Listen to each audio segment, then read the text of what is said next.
Mga bro, isang malaking balita na naman para sa ating defense industry.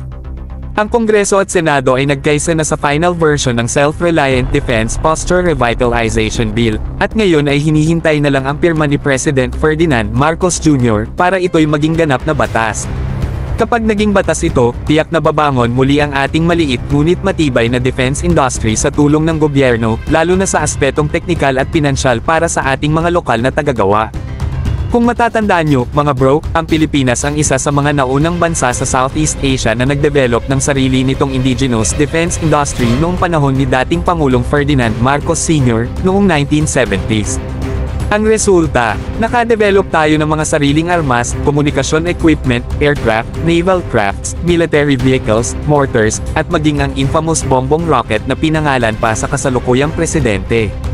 Nakakalungkot lang isipin na halos nawala ang ating defense industry dahil sa mga bagong batas at hakbang na bumaba ang competitiveness ng mga Pilipinong tagagawa, kasabay pa ng pagbagal ng manufacturing sector ng Pilipinas mula late 1980s hanggang 2000s. Pero mga bro, mukhang magbabalik na ang sigla ng industriyang ito dahil sa panukalang batas na ito. Bukod dyan, bubuo rin ng bagong tanggapan ng batas na ito ang Office of the Undersecretary for Defense Technology Research and Industry Development. Sila ang magiging in charge sa pag-manage at administer ng mga datos para sa analysis, research and development, technology transfer, promotion ng defense industry, public-private partnerships, at pag-establish ng mga collaborations both domestic at foreign. Sounds high-tech, mga bro.